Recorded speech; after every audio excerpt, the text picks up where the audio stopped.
Welcome to No Tourists Allowed, a podcast where two recognized travel industry executives with a combined 71 years on the inside of travel and technology give up their secrets to the thing everyone wants to do. Travel better, spend less, and see more of the world. Here are your hosts, Mike Putman and James Ferrara. Hello, everyone. I'm Mike Putman. And I'm James Ferrara. Welcome to No Tourists Allowed. Yes, welcome to another edition in our third series of No Tourists Allowed. And we have a fantastic guest on today. We have the Vice President of Entertainment for Virgin Voyages, Mr. Richard Kilman. Welcome, Richard. Thank you very much. Thanks for having me. Yeah, welcome, Richard. You know, last season at No Tourists Allowed, Virgin Voyages provided us with a cruise giveaway, a luxury cruise vacation for two on Virgin Voyages. And that was a big deal last season. So another thank you for that. Really appreciate your support of our audience here.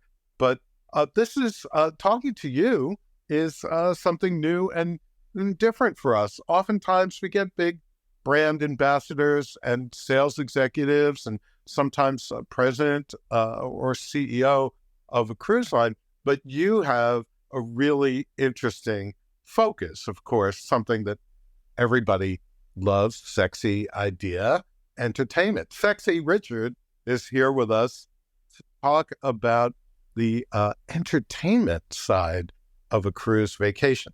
But before we do that, I know Mike is itching to get in what we call his rapid fire questions to help us get to know you a little bit. We're going to ask you a little about your personal travel preferences. And Richard, first of all, where are you located right now? I'm in the main office in Plantation, Florida. Okay. All right. Very good. So, Richard, what is your favorite hotel brand or individual property? And why would you say? Oh boy, that's a tough one. I think one of the ones I stay at the most is the Citizen M.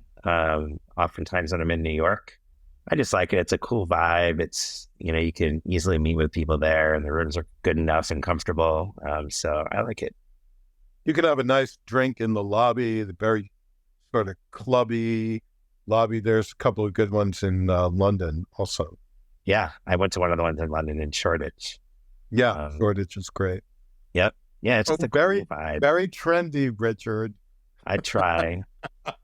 It could be that the group that designed that concrete might have designed some of the spots on our ship as well, so I might have an affinity.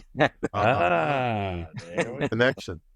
So, Richard, yeah. What's your favorite destination? And in that destination, do you have a favorite restaurant or two that you might want to recommend?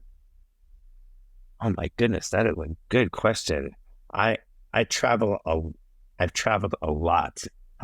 Picking a favorite restaurant, oof, that was a tough one. Well, start with the destination. What's your favorite destination? It's a surprising one. My favorite I've been to so far was on my honeymoon, where my wife insisted that we go to South Africa on safari. And so we went to Johannesburg, did a couple of weeks of safari, and then stayed in Cape Town. And I can't remember the name of the restaurants there, but everything was incredible. Highly recommend. But traveling... Cape Town itself is very beautiful, isn't it? I mean... Incredible. That city, and this is a while ago that we were there, but after 2 weeks of safari going to Cape Town, we actually stayed at the 12 Apostles Hotel, which is just gorgeous. And we just lived the dream. It was beautiful. We met some people on safari that owned like this winery in Cape Town, and they invited us as their guests to the Beck Estates, and we were very spoiled by some very kind people. So I'm sorry, I don't remember the name of the restaurant, but the 12 Apostles. Meeting people in destination, and especially local people, is one of the tenets of our No Tourists Allowed philosophy about travel. It's something we recommend that you try to do that and look at how it enhanced your trip. So pretty happy to hear about that. Yeah. So, Richard, I'm sure you've been on many, many cruises. What has been your favorite shore excursion? I think my favorite one was right here in our backyard in Bimini when we got to swim with the stingrays, but it was like, I mean, it's not like captured. It was like out in live, if you will, out in the public area. You beached your boat, you came out of the boat and just walked in the water, and they give us some kind of food to put in the water that all just came right up to you. And very overwhelming, but so cool. Really, really cool. Very cool. Like that. Yeah. I've done the paragliding trips as well. On one of them with the family, we all went out and did a paragliding trip, which was really fun. We like adventure. And a lot of time we'll find our own adventure. I don't know if that's helping you, but we love exploring. We really love exploring and finding, those nooks and crannies and places that you go to. I'm with you on that. I'm not sure I'm with you on the paragliding. And I think it's because I don't want anyone looking at me from that angle. But yeah, no, I think once was good. I also, once in New Zealand, I actually did, oh my goodness, we jumped out of the plane on a tandem dive. Oh, and that was another one that once was enough. Glad I did it. Glad I could say I did it. It was wild, but I don't have a burning desire to do that again. yeah. Hopefully your insurance company is not listening to this podcast, because they would I hope so. not give you a good rate. I was much younger. I didn't have insurance back then. So, Richard, are you an aisle or window guy when you fly? I am definitely a window guy. No, window I guy. like the ability to make it dark and not have someone have the light shining out of them trying to chill out or work or whatever. Yes, I'm a window guy. Very cool. And do you carry on or do you check your luggage? Whenever possible, carry on. I'm not a fan of checking. Too many opportunities for things to go wrong, but obviously on a long trip, you check, of course. Yeah. Well, great. Well, those are just some questions we like to ask all of our guests, just so our listeners can get a better understanding of what you are like as a traveler. And it's a really nice opportunity for us at No Tourists Allowed to have you on, because normally, as James said, we're talking to people in the travel industry that are more on the ambassador side, sales side. But it's really great to speak to someone on the operational side, and I know this will be very interesting to all of our listeners. So let's start out, Richard. How did you get started in the entertainment business? Well, it is not the traditional path, I can tell you that. So I went to school at UConn in Storrs, Connecticut. And after 2 years of school, I had this great plan to leave school and move out to LA with a couple of buddies of mine to become a rock star. And so that was the path that got me into the entertainment industry. After living out there for about a month, I quickly realized this was a terrible idea. This is never going to happen. But it was really good times. It was, in the 90s, so the hair band time, late 80s, early 90s. It was really fun being out there, and kind of stumbled into the entertainment industry by accident. One of my 3 jobs, I worked to pay the bills, and next thing I knew, I was starting to help with comedians and booking them into comedy clubs and booking these crazy variety acts into NBA halftime shows, and that led to the next opportunity, the next one, where eventually we were producing shows that were touring for theaters, casinos, and a lot of special events, meeting convention industry, a lot of corporate events and stuff like that. And yeah, kind of serendipitously fell into the cruise industry when it started with one of my wife's best friends who used to run public relations for Royal Caribbean, invited me to meet one of the guys, the head of entertainment there. We hit it off. At the time, they were developing what was known as Project Genesis, which was the Oasis class ships. And so I started meeting with some of their team. multiple meetings, and they invited me to go to Cruise 360 in the Broward Convention Center, where all the travel agents go, because they were showcasing some of their entertainment that they were going to be putting on their ships in the following year. So I go to this event, and at that event, a former technical director of mine from when I was touring shows was there saying, "What are you doing here?" And so it turns out he was working for a Norwegian cruise line. And I told him, I was talking to Royal about all this stuff. And he said, "You should come talk to our people at Norwegian. We're building this new crazy state-of-the-art ship," which turned out to be Norwegian Epic. And yeah, 3 weeks later, I started working at Norwegian Cruise Line. So it was just a weird series of events that got me into entertainment and then got me into the cruise industry. So as vice president of entertainment, what does your role entail? So as one of the early arrivers here at Virgin Voyages, I think I was employee number 8 or 9 in the early days. It started with when we were concepting these ships. So meeting with a very small group of us in the shipyard, kind of sketching out what venues would go where, and what should this look like, and how many people should this venue hold, and all these conversations about trying to figure out what the right model was and what the right experiences were going to be for Virgin. But prior to me joining, Virgin had done a tremendous amount of research to understand and identify what the opportunity was in this industry for Virgin, right? So that information helped guide us in the direction that we were going in. So when the ships were being designed, starting with that, the people interested in Virgin going into the cruise industry expressed they didn't want to feel like they were in these big places, herded like cattle. They really wanted to be in more intimate spaces, have a chance to connect with people, not be overwhelmed by the feeling of mass and not knowing people. And a lot of people said they wouldn't cruise because of that concern that they had. And if Virgin did it differently and designed ships in a way that felt a little more intimate, they would be more comfortable. And so that was one of our pillars, when it came to designing the ships, and why our restaurants, not one has more than 200 seats. And we have all these cool spaces throughout the ship so that people could feel comfortable. And so as part of that group, figuring out what the entertainment spaces should be and how they should function from the very earliest of days, that's where the whole concept of a transformational theater was born, based on the space on the ship that was available to us. I pitched a few ideas, got some resources together, worked with our design team to create what is now known as the Red Room, where our theater transforms into multi-configurations, from a traditional theater to no seats at all to an alley stage configuration.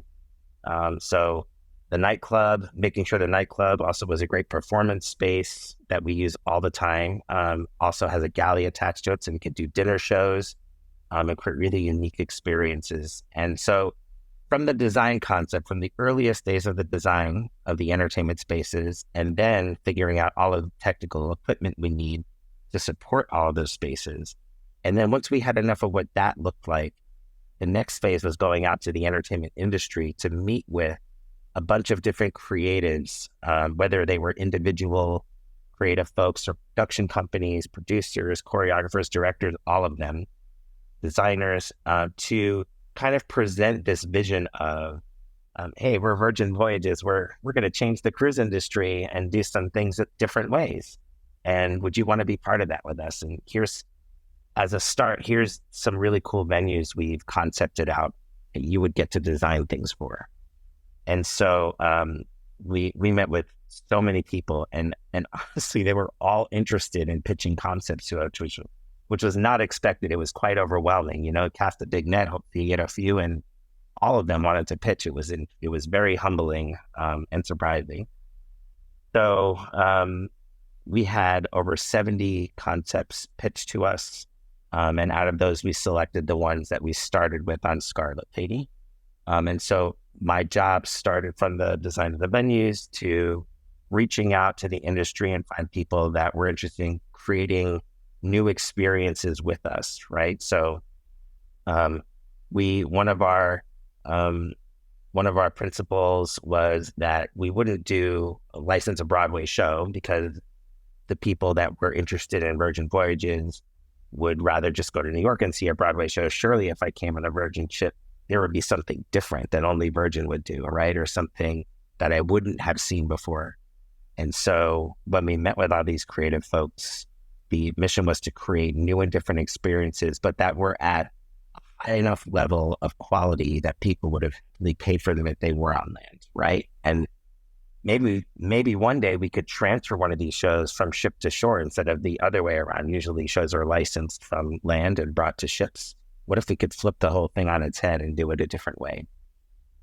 So we set up all these high goals for ourselves. And so getting back to your question about what do I do as Vice President of Entertainment, it was really shaping the vision of what this entertainment program is going to be. And we start with shows that they have the longest lead time to, develop and marinate and produce. It takes quite a while to really do it well. But of course, the other pieces that we concepted for entertainment was our music program, making sure we had a music program that we could be proud of. I mean, look, we're related to Virgin Records. So, we have quite a lot to live up to on the music side of things. And our program has evolved so much already, and we're really, really starting to hit on all cylinders with the music program. We're really, really excited about what's happening this year. Is there any kind of crossover with people who've been on the Virgin labels to being performers on the ship? We really tried to, aside from Boy George, we've had Boy George on for some events, which is always very exciting. Anything tied to the labels is great. We just had one of our celebration voyages last year. They had some really amazing people, former leaders of different Virgin companies, and our head of music, Jeremy, got to meet with one of the guys that started up the Manor, and just that connection on our ships was so very special. So yes, music. So shows and music are two of our pillars. Another one is our happenings program, which is a very big shift from the norm in the industry. And usually, as you know, when you go on a cruise ship, there's a cruise director and the cruise director's staff, and they kind of guide you and tell you everything you should do. And whether it's through announcements or hosting things or taking shows on and off, they are like the face of, voice of, personality of most of the ships that you cruise on. And we really wanted to try to do that a little bit differently. And we thought of this concept that we call the happenings cast, where instead of that one individual doing all of those things, that we would spread that out amongst 12 individuals, each one with their own distinct persona that leaned into a certain passion point. And so that's where the idea about the foodie and the artist and the gamer and the diva and the hostess and so on and so forth all came from. And once we had an idea about these different passion points we wanted to touch upon, we then went out to cast those people to find people that were really authentically artists and people into wellness and working out and people that were really into hosting and games, and people that could really paint or sculpt or sketch, and get these people to come on board to interact with our sailors so that our sailors could have those authentic experiences. You mentioned authenticity before. There's a big pillar for us, surprising authenticity. And so that's the happenings program. And then our parties, of course, making sure we have epic parties, because everyone knows the Virgin brand is known for having a really good time. What are those parties like?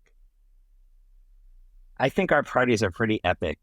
Certainly the best in the industry when it comes to parties. I think there is just something magical about this brand that really helps us give people permission to just kind of let go, have a great time, be themselves.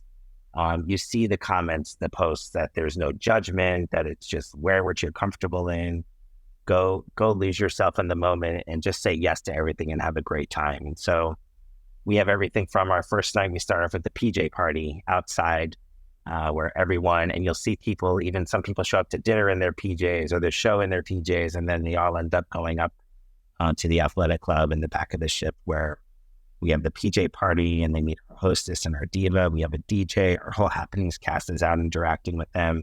just a good way to kick off a voyage and kind of really set the tone for, oh, this is not your typical cruise experience. And also to bring people together to foster connection, right? We really want to facilitate that where people are able to meet new friends, new relationships of all kinds. And I think a lot of the stuff we do and develop and present helps make that happen. And it's very intentional because you said that as well earlier about meeting people and connecting with people when you're on vacation can be a very magical experience. It's something even transformative. So beyond PJs, what else? PJ party, our epic Scarlet Night is the one I think we're probably most famous for. So once a voyage, the ship turns red. We invite our sailors to wear a splash of red, and they can wear as little or as much as they want. And it's just across the board how sailors interpret that in the way that is most comfortable or most fun for them. And what happens on Scarlet Night is Scarlet Night is based on a myth that we created that is, it kicks off at 9:00 in the center of the ship in the roundabout. And at one point at 9:00, the whole ship turns red. Our center lighting feature turns red. The music takes over the entire ship. And we have pop-up dance performances, circus performances, interactive activities, adventures, all this crazy stuff happening all over the ship across decks 6 and 7. And all of these activities culminate into a moment where everyone's encouraged to go up to the pool deck, which is about 10:45. And at 11:00, we have our finale experience where when you go up to the pool deck, you will see a giant octopus, inflatable octopus at the front of the pool area. Tubbs, as he's known affectionately on Scarlet Lady. And it just, again, it's the environment. It creates an environment and expectation like, whoa, most people have never seen anything so huge like that. But by that point, everyone's already whipped into a frenzy, having a great time. Everyone gathers around the pool, and then all of our casts come out, and it's this big celebratory, we call it the finale, dance and party kickoff, where around the pool, in the pool, hosts are hosting, dancers are dancing, water is splashing. It's a great, really fun performance. And then it leads right into inviting the sailors into dance with all of them. And it gets crazy. You have people, going in the pool fully clothed, people dancing the night away. And so that goes on till about midnight. And then we shift everyone down to the Manor, which is our awesome nightclub. And the party goes on till whenever everyone's done. Wow, really fun. It's pretty great. Never seen anything like it. You mentioned one of your pillars being shows. And so many people in our audience are experienced cruisers, but maybe not with Virgin. So when we think about shows on cruise ships, you said you worked with Royal and Norwegian, we think about Kinky Boots and Hairspray, and even Norwegian had the Spiegel tent, circus type stuff for one. To dinner. Yep. Yeah. That was one of mine. Oh, okay. So what are the shows like? I mean, what did you develop with Virgin? What's that experience like? It's a great question because we took some risks. We really took some risks. And part of that came from the theater we have that can do things that can physically do things that no other theater can. So let's talk about that for a little bit. So it can be a traditional proscenium theater, right? Which is your regular walk in a theater, sit down and watch a show.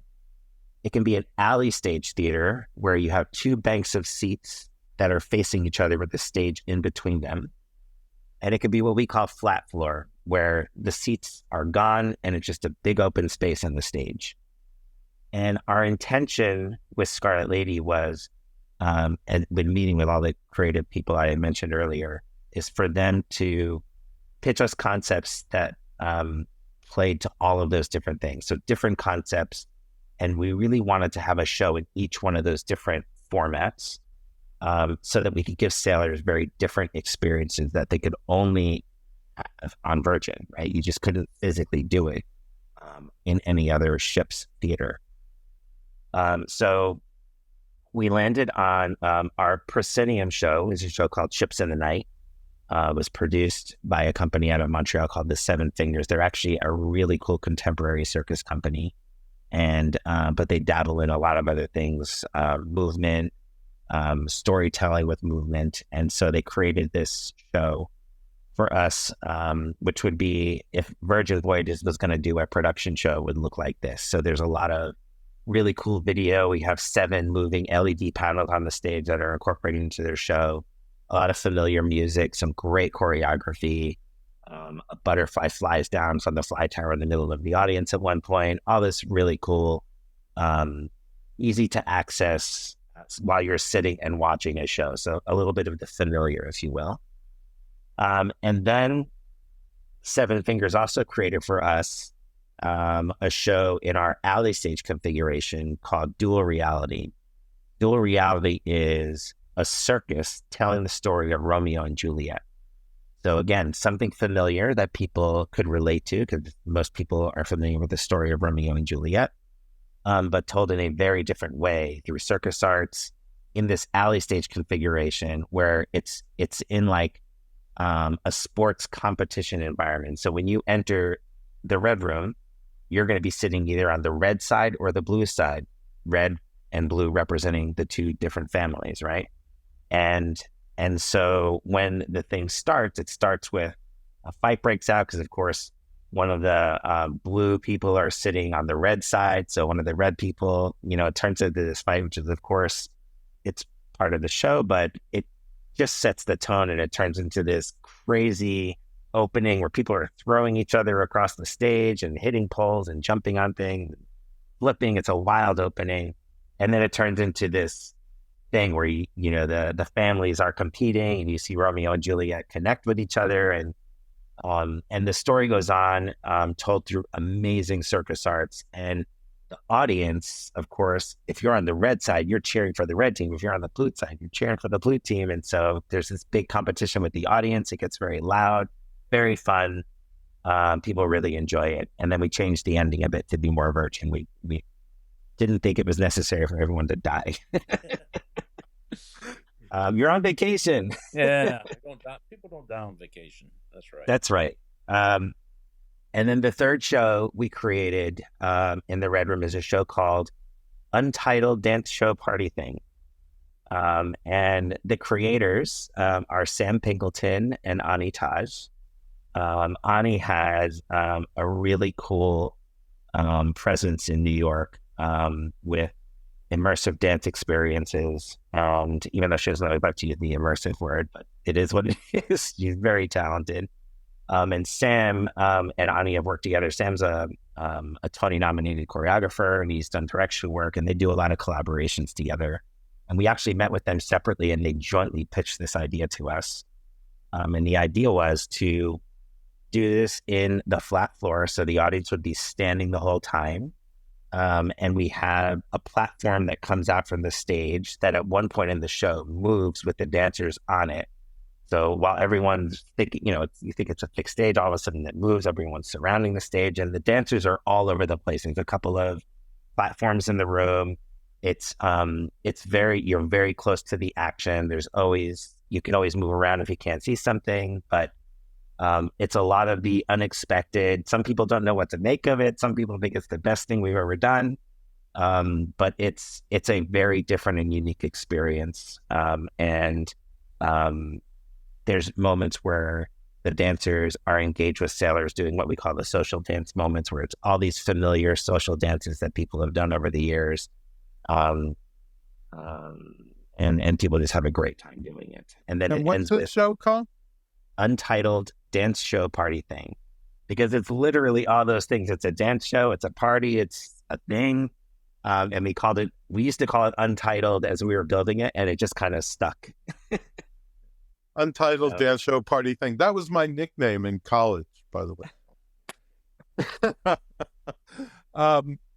So we also like to bring this around to our ethos of the podcast and ask you maybe to leave our listeners with a tip for their own travels. Is there something that you do when you're going through the airport or when you arrive at a destination or a hotel, something that makes travel easier for you or more enjoyable? Anything, any little tip you want to give? Travel hack. I mentioned before, I really love exploring, and I love when I get to where I'm going, meeting with and talking with some locals in the area to find out what are the nuggets that, only they would know about. If you're not a tourist, what are the things that you do in that town, that area, that city? What's that adventure that I wouldn't normally know about? I that's just me. I really like to find the other things. I want to find the things that are not in the catalog, not in the brochure at the hotel. I want to find the other things. So that's kind of how I like to do it. I oftentimes wing it. I'll just get in a car and go. My wife and I have adventured across different areas, whether it's Italy or Maine or North Carolina. We love just going out and exploring and discovering. That's part of the fun of travel for me.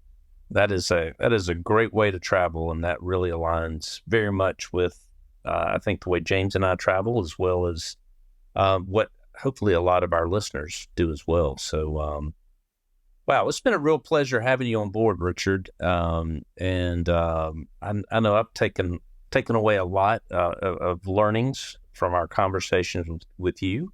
About your background and also about the experiences on the Virgin ship. So thank you so much for participating with us. Thank you very much for having me. I really appreciate it. I have a question. Is there one more little thing I can share with you that recently happened? It was a pretty big deal. Okay. Absolutely. So in the beginning, I told you one of the big goals we set out for ourselves was to create entertainment experiences that people would pay for on land. And what if we could actually someday transfer a show from ship to shore? So it's actually happened. Our show, Dual Reality, was licensed to tour on land. It premiered last summer at the Edinburgh Fringe Festival. It toured in Europe, and it made its U.S. premiere in February in Boston. And it got a great write-up in the Boston Globe, was picked up in USA Today. And the tour continues in the Netherlands. It'll be coming back to San Diego later this year. So it's actually happening, which is really exciting. What an achievement. That is awesome. Yeah, congratulations. And that's called Dual Realities? Dual Reality, yep. It was adapted from our ship to tour in theaters around the world. Excellent. With our partners, the Seven Fingers. So yeah, it was pretty exciting that was it. Yeah, it must make you feel great. It's real affirmation about the work and the concepting that was done and the philosophy behind the entertainment on Virgin Voyages. So congratulations. The creative people that we've had the privilege of working with are nothing short of amazing. What they've brought to us and the partnerships, the ideas, it's just, there's some just incredibly talented people out there. So it's great to see something like that happening for all of them. So thank you. Thank you so much. Great work. Great having you here, Richard. Thank you. Yeah. Thanks for being part of the show. A pleasure. Thanks, guys. Hey, adventurers, get ready for the trip of a lifetime. We're cooking up an epic land-based vacation, an adventure for two, and you could be the lucky winners. Details are still under wraps, but trust us, this is one giveaway you won't want to miss. Want a head start on winning? Here's the deal. For early access to the raffle and 5 raffle points, not 1, 5, head to the link in the description or visit notouristallowed.com and sign up for our newsletter. That's what you have to do. That's right. You'll be the first to know when the official giveaway launches. Don't miss out on this amazing opportunity. You know, last season we gave away a Virgin Voyages luxury cruise for 2. So now we're giving away this great land-based vacation. Stay tuned and get those early raffle entries in and perhaps prepare for an unforgettable journey. Well, James, it was great having Richard on today. A lot of Interesting, insight. Right? Different perspective, and entertainment is such an important part of cruise vacation, probably an important part of any vacation, right, is, music and theater and parties and all that. So it's a whole other perspective, as you said, maybe from the operations perspective, but also from the entertainment perspective, to look at a cruise ship. I would love to see us have, and I know we're working on this with our team, love to have a captain from a cruise ship come and talk to us, right? Yeah. But I think Virgin does it differently, where that his area is not. It's not just the guy playing the piano in the lobby or the entranceway, and this show that bounces from ship to ship. But it sounds much more immersive in the fact of them planning this out, and that they're responsible for parties and DJs and all this other. Maybe other cruise lines are doing it. I'm just unaware of it. But well, I think what's really unique here is this philosophy where they've turned it kind of inside out and said, we're not going to license entertainment that you can see if you go to New York or Boston or LA, but the other way around. We're going to develop entertainment that's so unique and interesting and good that land-based theaters are going to want to bring it in from the ship, So that's really cool. I've never heard anyone talk like that before. I've met other entertainment executives in the cruise industry, and they travel the world looking for shows, and they do a great job. There's a show called Choir of Man that you might have seen on the ship before, and that entertainment executive saw it in Australia at a theater in Australia and brought it on board the ships, and it became very famous, actually. And it's a great show. But this is something different. This is, bringing the artists together, bringing the concept people together, the technology people together, designing the theater in a certain way, and creating a new experience that maybe is so good that it crosses over into the land experience. I think that's fascinating, really. Yeah, absolutely. Well, listen, thanks for listening in today, as always, to No Tourists Allowed. Please go to our website, notouristallowed.com, not surprisingly, and share any feedback that you may have, or if you've got a question or two to ask, feel free to do so. And look forward to having you next week on our pod, where we've got a very special guest, Dean Kerbishley, who will be sharing his adventures of round-the-world travel and a lifetime of travel. So thanks again for listening, and see you next time on No Tourists Allowed. Yeah, don't forget our vacation giveaway, guys. Go to the website and sign up for that newsletter, and we'll have other ways that you can enter too. So we want you to all go away for free on us on No Tourists Allowed. Thanks for being here this week.